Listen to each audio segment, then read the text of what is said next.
Team India के top ऑर्डरों के जबरदस्त परफॉर्मेंस के बाद भी टीम इंडिया हार गई। और न सिर्फ ये सीरीज गंवाई है बल्कि इससे पहले T20 सीरीज में पूरी तरह से व्हाइट वॉश हुए। आयरलैंड के खिलाफ में पूरी तरह से ख़त्म ही कह सकते हैं आप इसको। लेकिन कुछ उम्मीद थी कि जिस तरह से इंग्लैंड में ODI सीरीज का शुरुआत हुआ था और जिस तरह से टीम इंडिया ने परफॉर्मेंस दिया था, उसके बाद में लगा था कि शायद थोड़ा सा तो बच जाएगा भाई इज्जत, लेकिन नहीं बचा पाए। क्योंकि जिस अंदाज में ये टीम खेल रही थी, हालांकि देखिए टॉप ऑर्डरों ने जिस परफॉर्मेंस दिया, चाहे आप रोहित शर्मा, विराट कोहली, शुभमन गिल, हर किसी की बात कर सकते हैं, फुल परफॉर्मेंस मतलब इससे बेहतर प्रदर्शन शायद ही कर पाते। क्योंकि 387 का स्कोर था और ऐसे में आपको उतने बड़े लक्ष्य का पीछा करते हुए लॉर्ड्स जैसे ग्राउंड में, जहां टीम इंडिया में मतलब आज तक का रिकॉर्ड है कि कोई भी बल्लेबाज आप समझिए कि एक शतक नहीं बना पाया है।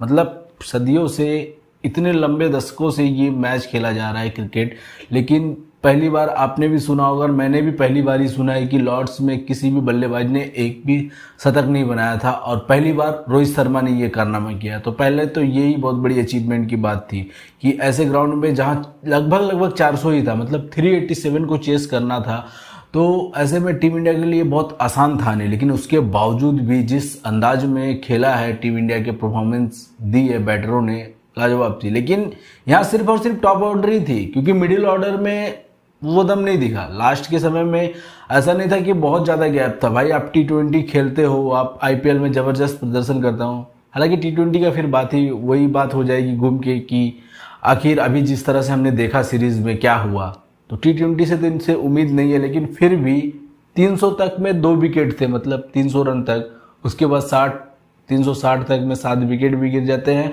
और ओवर भी ख़त्म हो जाती है। तो कहीं ना कहीं थोड़ा तो कमी है। मतलब जिस अंदाज में टीम इंडिया को खेलना चाहिए था, जिस अंदाज में टॉप ऑर्डरों ने ये गेम चलाया था, वो नहीं सके। और इसका कहीं ना कहीं एक कारण ये भी है कि एक्सपेरिमेंट, घूम फिर के बात वहीं आ जाती है, जो एक्सपेरिमेंट टीम इंडिया के ऊपर में की जाती है, फिर वो चाहे आप बैटिंग लाइनअप में हो, बॉलिंग लाइनअप में हो। हालांकि ODI में बैटिंग लाइनअप पे ज़्यादा कुछ नहीं चल रहा है एक्सपेरिमेंट, लेकिन बॉलिंग में बहुत ज़्यादा चल रहा है। क्योंकि जसप्रीत बुमराह बाहर हुए, चोट के कारण ही बाहर हुए हैं, लेकिन उनके बदले में आपको तो उनके पास में कोई रिप्लेसमेंट है नहीं। इसके बदले में आप वही घुमा फिरा के आप लेके आते हैं प्रिंस यादव, प्रसिद्ध कृष्णा, और होता उनसे कुछ है नहीं। उसके बाद आप अभी गुरनौर का, मतलब 97 रन दे रहा है भाई 10 ओवर में, मतलब अब क्या ही देगा। और मतलब और 2-3 रन दे देता तो ये भी एक रिकॉर्ड बन जाता सबसे ज़्यादा रन देने वाला। लेकिन इसके बावजूद भी आपके पास में एक ऐसा स्पिनर नहीं है जो इंग्लैंड को रोक सके। आप कुलदीप यादव को बैक में क्यों बैठा के रखे हैं पता नहीं। उनसे कौन सा मैच खिलाना है, शायद लग रहा है 2027 का वर्ल्ड कप में डायरेक्ट उन्हें लैंडिंग कराई जाएगी पैराशूट से, क्योंकि एक भी मैच तो हम खेलते हुए देखे नहीं उनको। उनसे बढ़िया स्पिनर काय की टीम इंडिया के पास में थे, इसलिए शायद नहीं खेलने दिए। सैम करन आपकी वहाँ पर मतलब जिस तरह से जिताया है, अगर कहीं ना कहीं टीम इंडिया ये मैच जीत जाती अगर इंग्लैंड के पास में सैम करन नहीं होता तो, क्योंकि 4 विकेट अकेले उसने निकाले हैं और जितने भी सेट बैट्समैन थे लगभग टीम इंडिया के, उसी ने आउट किए हैं भाई। टीम इंडिया की बॉलिंग इतनी ज़्यादा खराब थी कि मतलब डेकेट और रूट ने तो ज़बरदस्त परफॉर्मेंस किया ही था, लेकिन लास्ट के ओवरों में जिस तरह से टीम इंडिया ने रन मतलब लुटाए हैं गेंदबाजों ने, मतलब 13 बॉल में बटलर ने आके 41 रन मारे हैं भाई।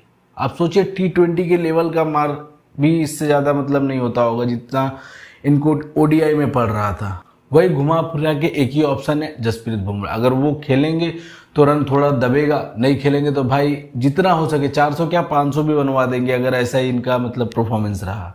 और इस मैच के अगर कोई एक मतलब आप कह सकते हैं जिम्मेदार है, तो वो सिर्फ और सिर्फ गेंदबाजी है। किसी भी एक गेंदबाज ने ऐसी गेंदबाजी नहीं की है जिसने टीम इंग्लैंड को कहीं ना कहीं डिस्टर्ब किया हो, थोड़ा परेशान किया हो खेलने में और रन बनाने में।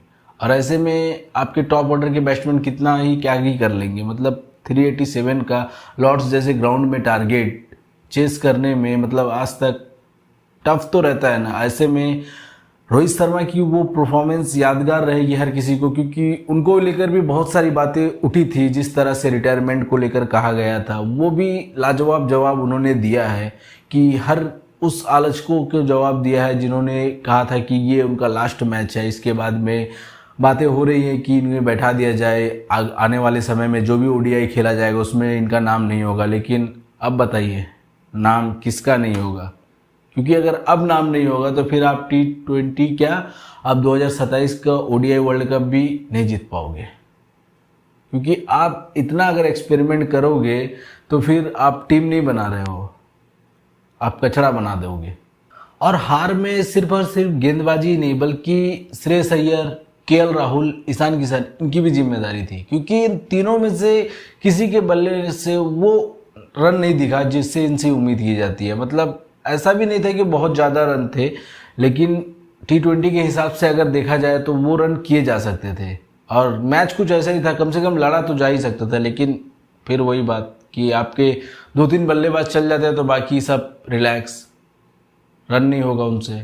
सिर्फ और सिर्फ आईपीएल वहाँ रन होता है, लेकिन जहाँ रन करना चाहिए वहाँ नहीं होता है। तो ऐसे में भाई आपके कितने भी बड़े बल्लेबाज हो, फिर वो चाहे रोहित शर्मा हो या फिर विराट कोहली हो, वो शतक लगा दे या फिर जो भी लगा दे, अगर फिनिशिंग उस अंदाज में नहीं मिल पाएगी टीम को तो भाई टीम नहीं जीत पाएगी। और तीसरे ओडीआई में वही हुआ है। पहले जो बॉलरों ने जो डुबाया, लेकिन उसके बाद में जो रही गई कसर थी वो मिडिल ऑर्डर के बैट्समैनों ने डुबा दिया। और इस वजह से इंग्लैंड ने ये सीरीज़ अपने नाम कर लिया। लेकिन इस मैच में कहीं ना कहीं रोहित शर्मा की वो शानदार पारी लाजवाब थी, जिससे हर क्रिकेट फैंस ने देख के मतलब फीलिंग जो गुड वाली बात होती है ना वो आया। क्योंकि हर किसी को ये ज़रूरत थी रोहित शर्मा से, जिस तरह से उन पर प्रेशर बनाया जा रहा था पूरे मैच में। अगर कहा जाए तो रोहित शर्मा की वो इनिंग हर किसी ने एंजॉय किया। बाकी आपने इस मैच को देखा होगा, आपको क्या कहना है कि ये मैच और ये सीरीज़ गंवाने के पीछे कौन सबसे ज़्यादा जिम्मेदार है? हमें कमेंट में ज़रूर बताइएगा।